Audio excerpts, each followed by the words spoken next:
നമ്മുടെ സ്വരങ്ങളെ ഈശോയുടെ വലിയ സ്നേഹവും ഈശോയുടെ വലിയ കരുണയും കൊണ്ടാണ് അവിടുത്തെ വചനം കേൾക്കാൻ വേണ്ടി നമുക്ക് ഈ കൺവെൻഷൻ പന്തലിൽ ഒരുമിച്ച് ചേരാൻ സാധിക്കുക. ഇത് കർത്താവ് അണിയിച്ചൊരുക്കിയ ദിവസമാണ്. നമുക്ക് സന്തോഷിച്ച് ഉല്ലസിക്കാം. പറഞ്ഞേ ഹല്ലേലൂയ. അടുത്തിരിക്കുന്നവരെ നോക്കി നല്ലൊരു ചിരി കൊടുത്തേ. ഈശോ തരുന്ന ഒരു സന്തോഷത്തിൽ, ഈശോ തരുന്ന ഒരു ആനന്ദത്തിൽ എല്ലാ ദിവസവും അച്ഛന് നിങ്ങളോട് സ്നേഹത്തോടെ പറഞ്ഞു തരാനുള്ള ഒരു കാര്യമാണ് ഈശോയിൽ ആശ്രയിക്കുക. ഈശോയിൽ ആശ്രയിച്ചാൽ ലോകം തരുന്നത് പോലെയല്ല, ഈശോ തരുന്ന ഒരു ആനന്ദം കൊണ്ട് നമ്മൾ നിറഞ്ഞാൽ നമുക്ക് എല്ലാമായി പറയാം ഹല്ലേലൂയ. ശക്തി പറഞ്ഞേ ഹല്ലേലൂയ. ലോകം ഒത്തിരി സന്തോഷം തരും. ഇപ്പം നിങ്ങളെല്ലാവരും ഇവിടെ ഇരിക്കുന്ന കാണുമ്പോഴത്തേന് എനിക്കൊരു സന്തോഷമൊക്കെ തോന്നുന്നുണ്ട്. ഞാനിപ്പോൾ നിങ്ങളുടെ മുമ്പിൽ നിൽക്കുന്ന കാണുമ്പോൾ നിങ്ങൾക്കൊരു സന്തോഷം തോന്നുന്നുണ്ടോ?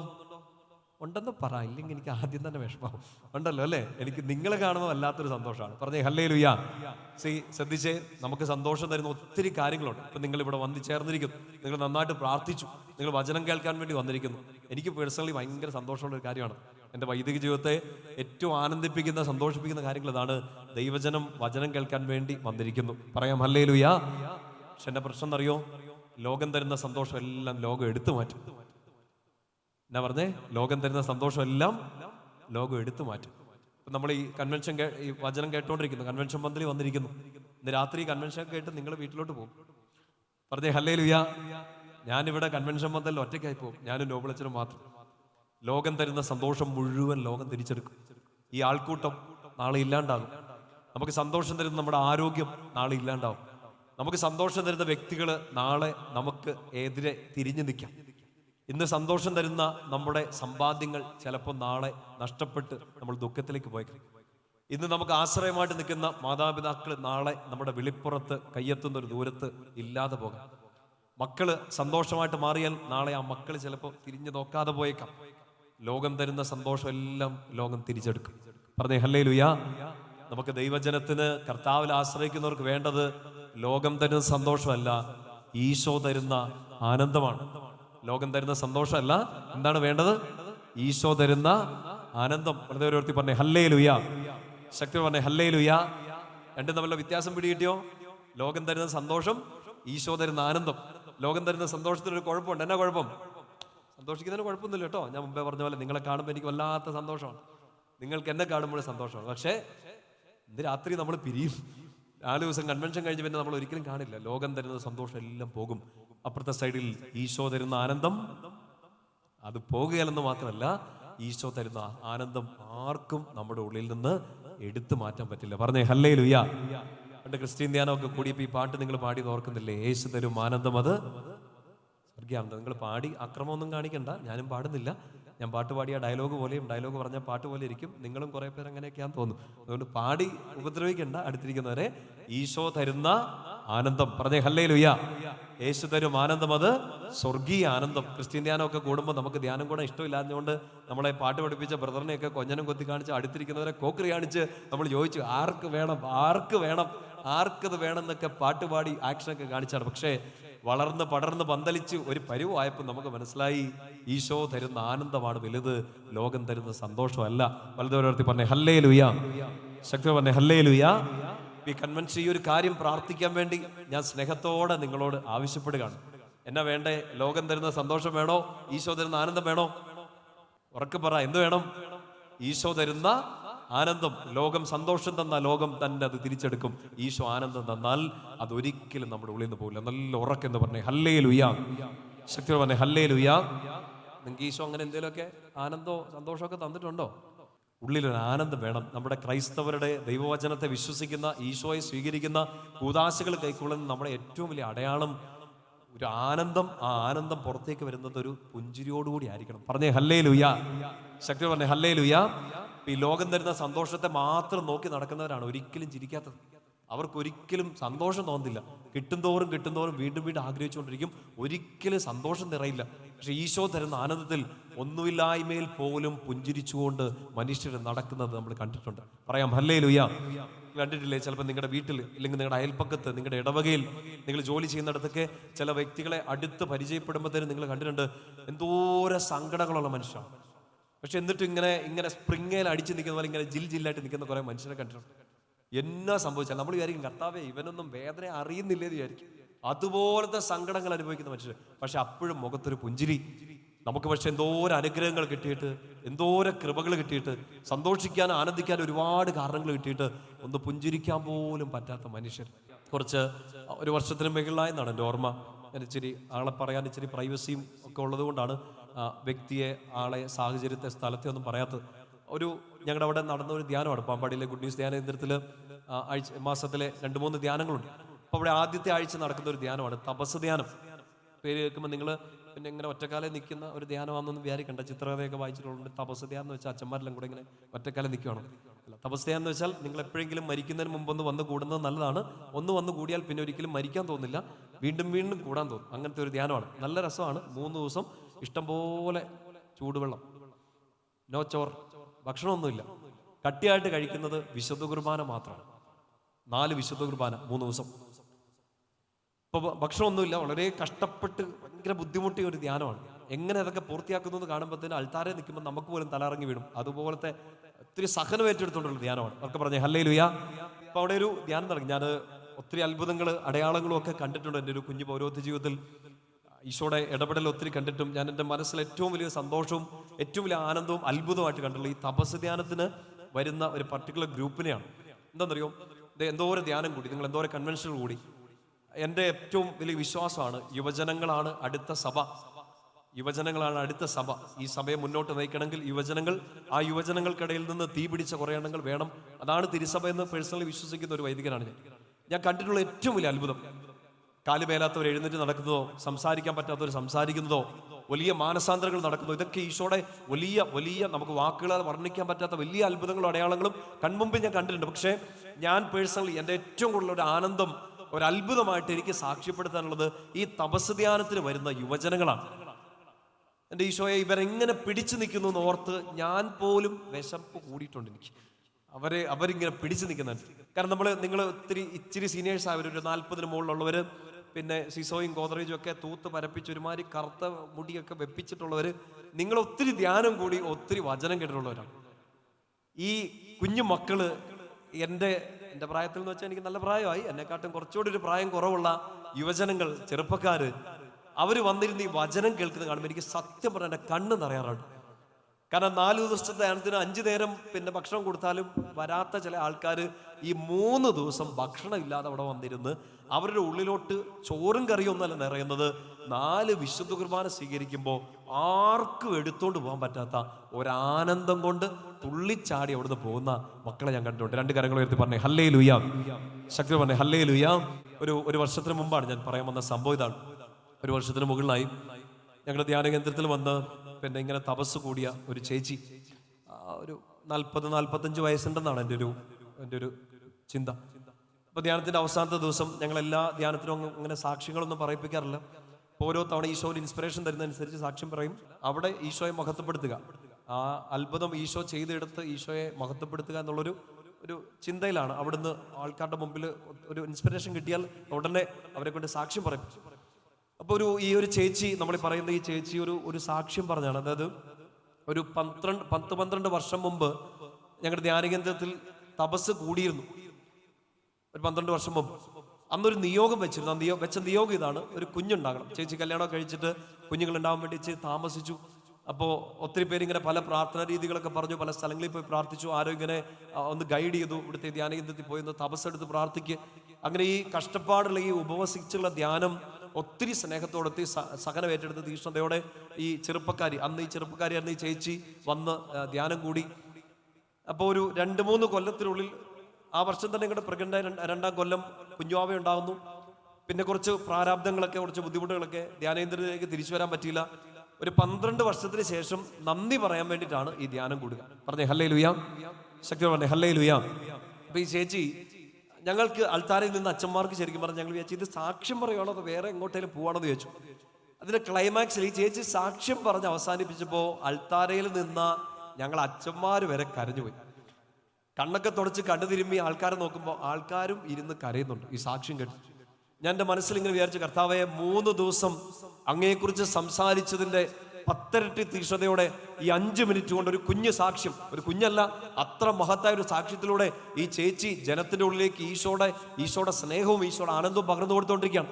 വളരെ ചുരുക്കി അല്പം പ്രൈവസി ഉള്ളതുകൊണ്ട് ചേച്ചിയെ നിങ്ങൾ ഒരിക്കലും അറിയരുതെന്ന് എനിക്ക് ആഗ്രഹമുള്ളത് കൊണ്ട് ആ പ്രൈവസി അത്രയും മാനിച്ചുകൊണ്ട് വളരെ ചുരുക്കി ആ സംഭവം പറയാണ്. വളരെ ദാരിദ്ര്യം പിടിച്ച ഒത്തിരിയധികം കഷ്ടപ്പാടുകൾ സഹിച്ചൊരു ചെറുപ്പകാലം ഉണ്ടായിരുന്നൊരു പെൺകുട്ടിയാണ്. പേരൻസ് അങ്ങോട്ട് ചെറുപ്പത്തിലെ തന്നെ നഷ്ടപ്പെടുന്നു. ഏറ്റവും അടുത്തൊരു ബന്ധു എൻ്റെ വീട്ടിൽ താമസിക്കുന്നു. വിദ്യാഭ്യാസത്തിന്റെ കുറവുകള് ആ കൊച്ചിനെ ഒരു രണ്ടാമത്തെ കുഞ്ഞിനെ പോലെയൊക്കെ കാണുന്നു. ഒത്തിരി ദാരിദ്ര്യം ഒരു വീട്, വിദ്യാഭ്യാസം വഴിക്ക് വെച്ച് മുടങ്ങുന്നു. വളരെ വലിയ ദാരിദ്ര്യത്തിലോട്ട് ഈ ചേച്ചിയെ ഈ പെൺകൊച്ചിനെ നോക്കിക്കൊണ്ടിരുന്ന കുടുംബവും പോകുന്നു. അവസാനം ഇവർക്കും കൈവിടണം എന്നൊരു ചിന്ത വരിക. സത്യം പറഞ്ഞാൽ അത്രയും വർഷങ്ങൾക്ക് മുമ്പ് ഒരു ഹോസ്റ്റലിൽ കൊണ്ട് നിർത്താൻ പോലും ഉള്ള ഒരു പാങ്ങില്ലാത്ത ഒരു കുടുംബം. രൂപതയിൽ നിന്നൊക്കെ ഒരു സഹായമൊക്കെ വന്നു. ആ ചേച്ചിയുടെ പഠിത്തം മുമ്പോട്ട് പോയി, പെൺകുഞ്ഞിന്റെ പഠിത്തം മുമ്പോട്ട് പോകും തോന്നി. പക്ഷെ അത് പിന്നെയും ഇടയ്ക്ക് വെച്ച് ബ്ലോക്ക് ആവുന്നു. കാരണം ഈ പെൺകൊച്ച് എപ്പോഴും ഇരുന്ന് കരച്ചിലാണ്, സങ്കടമാണ്, ഉള്ളിൽ മുഴുവൻ സങ്കടം. ആരുമില്ലാത്തതിൻ്റെയൊക്കെ ആയിരിക്കാം, നമുക്കറിയില്ല. ഒരു ചൈൽഡ്ഹുഡ് ട്രോമ, കുഞ്ഞിലുള്ള വിഷമങ്ങളൊക്കെ നമുക്കൊരിക്കലും ആൾക്കാർ പറഞ്ഞാൽ പോലും നമുക്ക് മനസ്സിലാവുന്ന ഒരു ലിമിറ്റുണ്ട്. ഈ ജീവിതം അങ്ങനെ മുമ്പോട്ട് പോകുന്നു. കുറച്ച് വർഷങ്ങൾക്ക് ശേഷം ഒരു കല്യാണപ്രായമൊക്കെ എത്തിയപ്പോൾ ആലോചനകളൊക്കെ നടക്കുന്നു. പക്ഷേ ജോലിയില്ല, വിദ്യാഭ്യാസമില്ല, അങ്ങനെ പറയാൻ പറ്റുന്നൊരു കുടുംബാന്തരീക്ഷോ ഒന്നുമില്ല. ഇത് കൊണ്ട് നടക്കാൻ ഒരാളില്ല. പക്ഷെ ഒടുക്കം ദൈവാനുഗ്രഹത്താൽ എന്ന് തന്നെ പറയണം, ഒരു ചേട്ടൻ, ഒരു പയ്യൻ, ഒരു ചെറുപ്പക്കാരൻ വിവാഹം കഴിക്കാൻ തയ്യാറാവുന്നു. സ്ത്രീധനമൊന്നുമില്ല, കാരണം കൊടുക്കാനുള്ളൊരു ത്രാണിയോ ചോദിക്കാനുള്ള ഒരു ആത്മവിശ്വാസം ഈ പയ്യനും ഇല്ല. ഒരു സാധാരണ കൂലിപ്പണിക്കാരനാണ്. അന്നുള്ള ആഹാരം അധ്വാനിച്ചുണ്ടാക്കുന്ന ഒരു സാധാരണക്കാരൻ ചെറുപ്പക്കാരൻ. കല്യാണം നടന്നു. ആർഭാടങ്ങളില്ല, ആഘോഷങ്ങളില്ല. കാരണം വിളിക്കാനോ കൂടാനോ ഭക്ഷണം കൊടുക്കാനോ ഒന്നും അത്ര വലിയ ബന്ധുബലമോ സൗഹൃദങ്ങളോ ഇല്ല. വിവാഹ ജീവിതത്തിന്റെ ആദ്യത്തെ ദിവസങ്ങളിൽ തന്നെ, ഇല്ലെങ്കിൽ പരിചയപ്പെടുമ്പോൾ തന്നെ ഈ ചെറുപ്പക്കാരൻ പറഞ്ഞിരുന്നു, എൻ്റെ ദാരിദ്ര്യാവസ്ഥ നിന്നോട് എങ്ങനെ പറയണമെന്ന് എനിക്ക് അറിഞ്ഞൂടാ. ജീവിത പങ്കാളി ഈ പെങ്കുച്ചോട് പറയാണ്. കാരണം സ്വന്തമായിട്ട് വീടില്ല, ഇയാൾക്ക് കൂലിപ്പണിയാണ്, നാളുകളായിട്ട് വാടക വീട്, അമ്മയുണ്ട്, ഈ മകനുമുണ്ട്. എന്നുവെച്ചാൽ ഈ പെങ്കൊച്ചിന് ഏറ്റവും ചേരുന്ന രീതിയിലുള്ളൊരു സാഹചര്യമാണ്. അവളെപ്പോലെ തന്നെ ഒരു ഒറ്റപ്പെട്ട് നിൽക്കുന്ന ഒരു ജീവിതമുള്ള ചെറുപ്പക്കാരൻ. നിങ്ങൾ എന്നെ ശ്രദ്ധിച്ചിരിക്കണേ. ചിലപ്പോൾ ചില ആളുകളുടെ ജീവിതമൊക്കെ പറയുമ്പോൾ തന്നെ നമുക്ക് വിശ്വസിക്കാൻ പറ്റില്ല. ഇല്ലെങ്കിൽ ചില സമയത്ത് നമ്മുടെ സങ്കടങ്ങളെ ഓർത്ത് ഇത് ശ്രദ്ധ തെറ്റിപ്പോകും. നല്ലപോലെ ശ്രദ്ധിച്ചിരിക്കണം. ഇവരുടെ വിവാഹ ജീവിതം ആരംഭിച്ചു. ഈ ദാരിദ്ര്യത്തെ അവർ ഒരുമിച്ച് മുറുകെ പിടിച്ചു. എന്ത് വിഷമം വന്നാലും ഈശോയുടെ കൂടെ ഒരുമിച്ച് എന്നുള്ളൊരു രീതിയിൽ പ്രാർത്ഥിച്ച് അധ്വാനിച്ച് മുമ്പോട്ട് പോകുന്നു. ഒരു 1.5 വർഷം, 2 വർഷമൊക്കെ കഴിഞ്ഞ് 3 വർഷമൊക്കെ ആയി കുഞ്ഞുങ്ങൾ ഉണ്ടാവുന്നില്ല എന്നോർത്തപ്പോൾ അത് പിന്നെ ഒരു സങ്കടമായി. സ്വന്തമായിട്ട് വീടില്ല, വാടക വീടുകൾ മാറി മാറി നിൽക്കുന്നു. ചെറുപ്പം പോലെയുള്ള സങ്കടങ്ങൾ ഇപ്പോൾ ഉള്ളത്. ദാരിദ്ര്യം തുടരുന്നു, വാടക വീട്, അതിൻ്റെ കൂടെ കുഞ്ഞും കൂടെ ഉണ്ടാവുന്നില്ല. ഒത്തിരി പ്രാർത്ഥിച്ചു. ഈ ചേച്ചി സാക്ഷ്യത്തിൽ പറഞ്ഞെങ്ങനെയാണ്, ഞങ്ങൾ ഓരോ വാടക വീട് മാറുമ്പോഴും വലിയൊരു ആശ്രയമായി കൂട്ടായിട്ടിരുന്നത് ഏതോ ഒരു അച്ഛൻ, ഒരു വികാരിയച്ഛൻ കൊടുത്ത ഇത്രയും ഒരു കൈയുടെ വലിപ്പമുള്ള മാതാവിൻ്റെ ഒരു കുഞ്ഞു രൂപമുണ്ട്.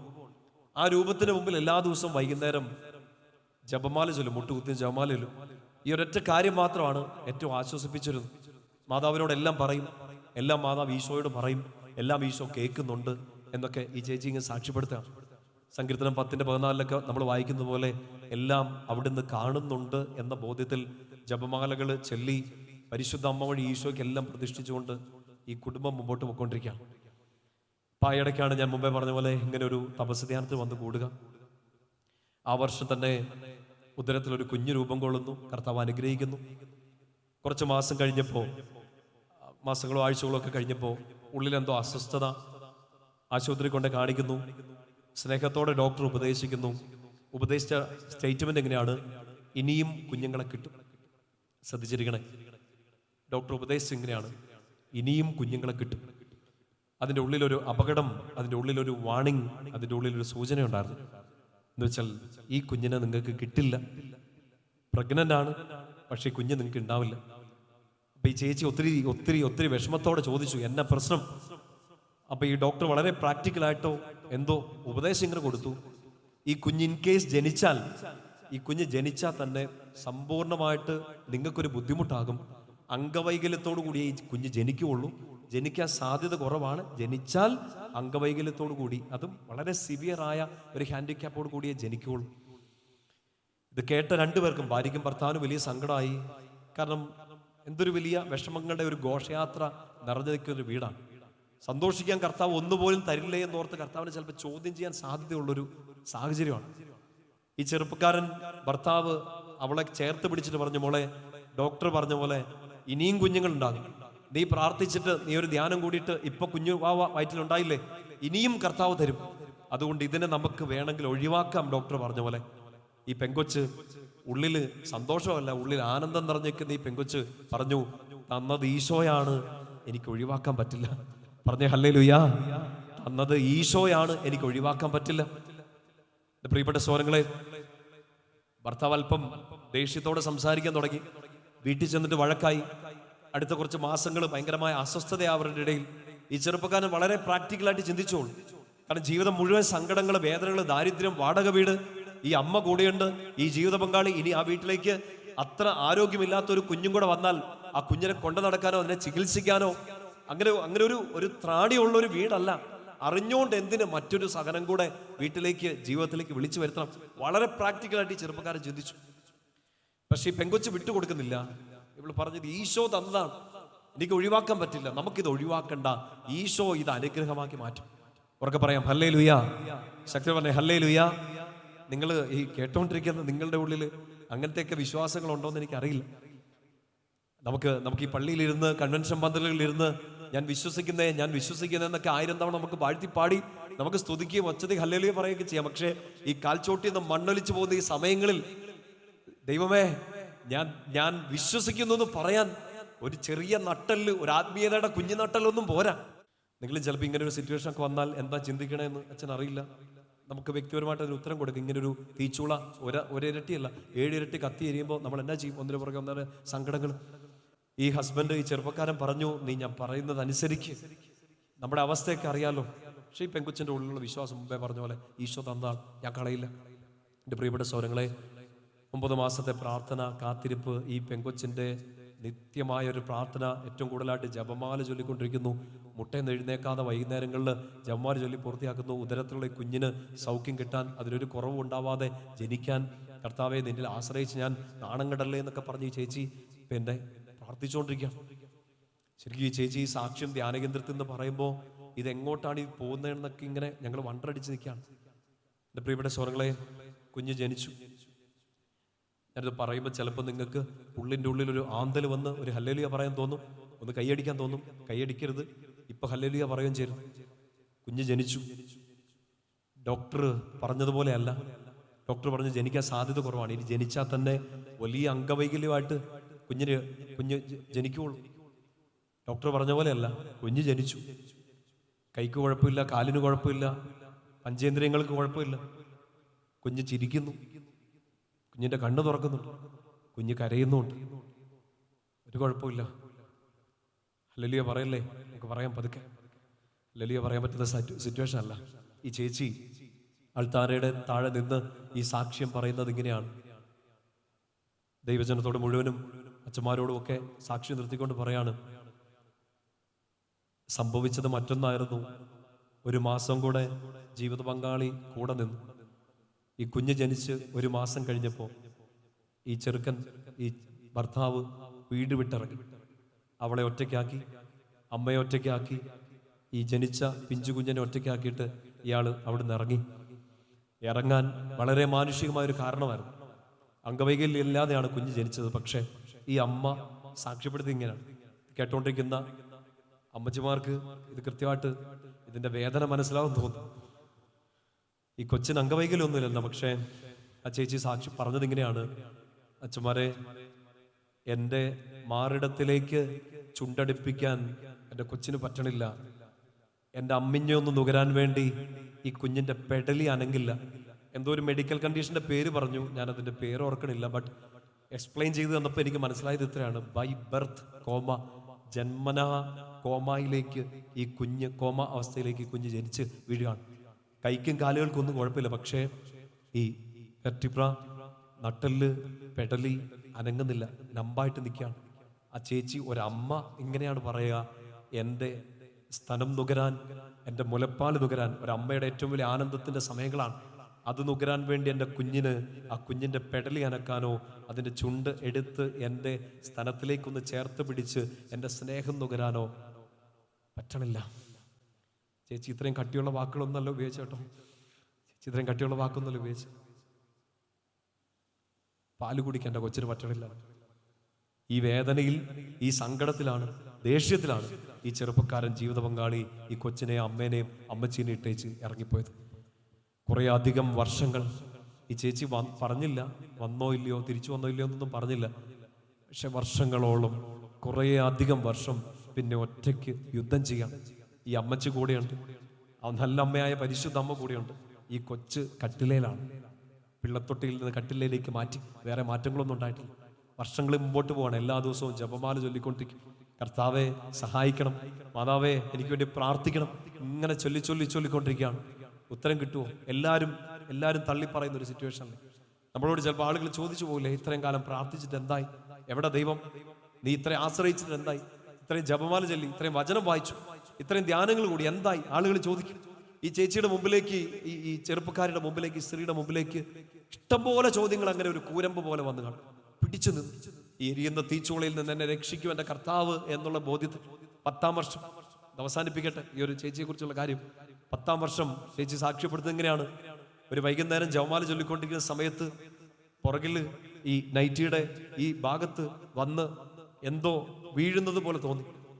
ഇങ്ങനെ ഒരു കുഞ്ഞ് തോണ്ടൽ പോലെ മച്ചുംപുറത്തുനിന്ന് പല്ലിയെങ്ങാണ്ടോ വീണതാന്ന് വിചാരിച്ച് ഈ ചേച്ചി കൈ തട്ടി മാറ്റിയപ്പോൾ വീണത് ഇല്ലെങ്കിൽ തൊട്ടത്, ആ സ്പർശനം മാറുന്നില്ല. അവിടെ കൈ ഇങ്ങനെ പിടിച്ച് തൊട്ട് നോക്കി, തിരിഞ്ഞു നോക്കുമ്പോൾ കാണുന്നത് ഈ 10 വർഷമായിട്ട് കോമയിൽ കിടന്ന കുഞ്ഞ് എഴുന്നേറ്റ് വന്ന് അമ്മച്ചീനെ ഈ കുഞ്ഞ് 2 വിരലും കൊണ്ട് ഇങ്ങനെ തോണ്ട് കാണും. പറഞ്ഞേ ഹല്ലേലൂയ, ശക്തി പറഞ്ഞേ ഹല്ലേലൂയ. ഇതെങ്ങനെ സംഭവിച്ചെന്നൊന്നും അച്ഛനോട് ചോദിക്കരുത്. ചേച്ചി പറഞ്ഞ കാര്യങ്ങളെ റീപ്രൊഡ്യൂസ് ചെയ്യാണ്. പക്ഷെ നിങ്ങൾക്കും എനിക്കും അറിയാം ഇതിന്റെ പിന്നിൽ പ്രവർത്തിച്ച ഒരാളുടെ കരങ്ങൾ. എന്തിന് കർത്താവെ 10 വർഷം, എന്തിന് കർത്താവെ ഇങ്ങനെ ഒരു ദാരിദ്ര്യം, ഇങ്ങനെ ഒരു സാക്ഷ്യം ഇവിടെ ഈ കൺവെൻഷൻ നടക്കുന്ന സമയത്ത് ഒരുപക്ഷെ ഈ കൂട്ടായ്മയിൽ ഒരാളെങ്കിലും അങ്ങനെ ഒരു സങ്കടത്തിൽ കൂടെ കടന്നു പോകുന്നുണ്ടെങ്കിൽ അയാളെ പിടിച്ചുണർത്താൻ വേണ്ടി അത്രയധികം വർഷങ്ങൾക്ക് മുമ്പ് ചിലപ്പോൾ ഒരു പെൺകൊച്ചിനെ, ഒരു ചെറുപ്പക്കാരിയെ, ഒരു കുടുംബനാഥയെ ഈശോ ചിലപ്പോൾ അങ്ങനത്തെ ഒരു തീപ്പൊള്ളലിലൂടെ കടന്നു വിട്ടിട്ടുണ്ടാകാം. അതിനെ വ്യാഖ്യാനിക്കാൻ ഞാൻ നിൽക്കുന്നില്ല. ഈ ചേച്ചി അത്ര സ്നേഹത്തോടെ വേണേ ആ കൊച്ചിനെ കെട്ടിപ്പിടിക്കാം. ഈ അമ്മച്ചി പറഞ്ഞതാണ്, അച്ഛാ അവന്റെ വായിന്ന് ആദ്യം വന്ന വാക്യതാണ് അമ്മ വിശക്കുന്നു. കൊച്ചിന്റെ വായിന്ന് ആദ്യം വന്ന വാക്കിതാണ് അമ്മ വിശക്കുന്നു. ഈ പെങ്കൊച്ചിന്റെ, ഈ അമ്മയുടെ ഏറ്റവും വലിയ ദുഃഖം ഇതായിരുന്നു, എനിക്ക് കൊടുക്കാൻ പറ്റുന്ന ഏറ്റവും നല്ല ഭക്ഷണം എൻ്റെ സ്തനം നുകരാൻ വേണ്ടി ഈ കുഞ്ഞിന് പറ്റുന്നില്ല. പക്ഷെ അവൻ എഴുന്നേറ്റ് വന്നിട്ട് ദൈവകൃപയാൽ ആദ്യം സംസാരിച്ച വാക്കിതാണ് അമ്മ വിശക്കുന്നു. ഈ ചേച്ചി, ഈ പെറ്റമ്മ ചെയ്തത് എന്താണെന്നറിയോ? ആദ്യം മാതാവിന്റെ കുഞ്ഞുരൂപത്തെ, ഈ കൈവലിപ്പമുള്ള കുഞ്ഞുരൂപത്തെ കെട്ടിപ്പിടിച്ചിട്ട് ആ അമ്മയ്ക്കൊരു ഉമ്മ കൊടുത്തു. അതിനുശേഷം കൊച്ചിനൊരു ഉമ്മ കൊടുത്തിട്ട് ആ 10 വർഷത്തിന് ശേഷം ഈ കുഞ്ഞു വാവ എഴുന്നേറ്റ് നിന്ന ഈ കൊച്ചു പയ്യന്റെ വായിലേക്ക് അന്ന് വൈകുന്നേരം അത്താഴം എടുത്തു കൊടുത്തു. പറഞ്ഞേ ഹല്ലേലൂയ, ശക്തി പറഞ്ഞേ ഹല്ലേലൂയ. തീർന്നു. ഇതാണോ അത്ഭുതം എന്ന് ചോദിച്ചാൽ ഞാൻ പറയുന്നു, ഇതല്ല അത്ഭുതം. 10 വർഷം കഴിഞ്ഞൊരു കൊച്ചെഴുന്നേറ്റ് വന്നു എന്നുള്ളതല്ല എൻ്റെ മുമ്പിലുള്ള അത്ഭുതം. ഈ സാക്ഷ്യപ്പെടുന്നത് ചേച്ചിയാണ്. പറഞ്ഞു, ധ്യാനം കൂടി ഇത്ര കാലം കഴിഞ്ഞിട്ടായി കൊച്ചിനെ കിട്ടിയത്. ഇത് കഴിഞ്ഞിട്ട് ഇപ്പം ഇത്രയും വർഷങ്ങൾ കഴിഞ്ഞു. ഞാൻ താമസിച്ച് വന്നതിന് ക്ഷമാപണം എന്നൊക്കെ പറഞ്ഞിട്ട് ഈ ചേച്ചി ഇങ്ങനെ പറഞ്ഞു, എൻ്റെ ഉള്ളിൽ ഇനി എന്തൊക്കെ സങ്കടങ്ങൾ വരാൻ പോകുന്നുണ്ടെന്ന് എനിക്ക് അറിഞ്ഞുകൂടാ. ദാരിദ്ര്യം മാറിയിട്ടില്ല, സ്വന്തമായിട്ട് വീട് ഇതുവരെ ആയിട്ടില്ല, കൊച്ച് ഇവിടെ തന്നെ ഉണ്ട്. കൊച്ച് ഇവിടെ തന്നെ ഉണ്ടെന്ന് പറഞ്ഞാൽ ഈ പയ്യൻ, ഈ കൊച്ചു പയ്യൻ ഞങ്ങളുടെ കൂടെ ഇരുന്ന് ധ്യാനം കൂടിക്കൊണ്ടിരിക്കുകയാണ്. ഇടയ്ക്ക് പോയി അവൻ വല്ല ഭക്ഷണം കഴിച്ചോന്ന് എനിക്ക് അറിഞ്ഞുകൂടാ. ഈ കൊച്ചപ്പൻ അവൻ അവിടെ ഇരുന്ന് ധ്യാനം കൂടിക്കൊണ്ടിരിക്കുകയാണ്. ഈ അമ്മയുടെ സാക്ഷ്യം കേട്ടോണ്ട് ഈ എഴുന്നേറ്റ് വന്നവൻ അവിടെ ഇരുന്ന് ധ്യാനം കൂടിക്കൊണ്ടിരിക്കുകയാണ്. ഈ പയ്യനെ പിന്നീട് കണ്ട് സംസാരിച്ചപ്പോൾ ഇവന് പറഞ്ഞു, എനിക്ക് അച്ഛനാവണം എന്നാണ് ആഗ്രഹം, അതൊക്കെ പറ്റുമോന്ന് എനിക്ക് അറിഞ്ഞുകൂടാ, പറ്റുമെങ്കിൽ എനിക്ക് വേണ്ടി പ്രാർത്ഥിക്കുന്നൊക്കെയാണ് അവൻ നിയോഗം വെച്ചിട്ട് പോയത്. പറഞ്ഞേ ഹല്ലേലൂയ. ഈ ചേച്ചി പറഞ്ഞ് അവസാനിപ്പിച്ച് എങ്ങനെയാണെന്നറിയോ? അതാണ് എൻ്റെ മുമ്പിലെ അത്ഭുതം. ഞങ്ങൾ അച്ഛന്മാരുടെ നേരെ തിരിഞ്ഞിട്ട് ചേച്ചി ഇങ്ങനെ പറഞ്ഞു, അച്ഛന്മാരെ, ഇത്രയൊക്കെ സങ്കടങ്ങൾ വന്നിട്ടും ഇത്രയൊക്കെ കരയാനൊരു 100 കാരണങ്ങൾ ഉണ്ടായിട്ടും എൻ്റെ ഉള്ളിൽ, ശ്രദ്ധിച്ച് കേൾക്കണേ, ചേച്ചി ഇങ്ങനെ പറയാണ്, എൻ്റെ ഉള്ളിൽ ഈശോ ഒരാനന്ദം തന്നിട്ടുണ്ട്. എൻ്റെ ഉള്ളിൽ ഈശോ ഒരാനന്ദം തന്നിട്ടുണ്ട്. അത് പോകാതിരിക്കാൻ വേണ്ടിയിട്ട് അച്ഛന്മാർ പ്രാർത്ഥിക്കണം. പറഞ്ഞേ ഹല്ലേലൂയ. എൻ്റെ മുമ്പിലെ അത്ഭുതം ആ കൊച്ച് സൗഖ്യപ്പെട്ടതോ ആ കൊച്ച് ജനിച്ചതോ അല്ല. ഈ ചേച്ചി പറഞ്ഞ ഈ അവസാനത്തെ സ്റ്റേറ്റ്മെൻ്റാണ്, എൻ്റെ ഉള്ളിൽ ഈശോ തന്നൊരാനന്ദമുണ്ട്, അത് പോകാതിരിക്കാൻ വേണ്ടി പ്രാർത്ഥിക്കണം. 2 കരങ്ങൾ ഉയർത്തി പറഞ്ഞേ ഹല്ലേലൂയ, ശക്തി പറഞ്ഞേ ഹല്ലേലൂയ. അങ്ങനെ തന്നെ ഒന്ന് പ്രാർത്ഥിക്കണം, വേറെ ഒന്നിനു വേണ്ടിയിട്ടല്ല.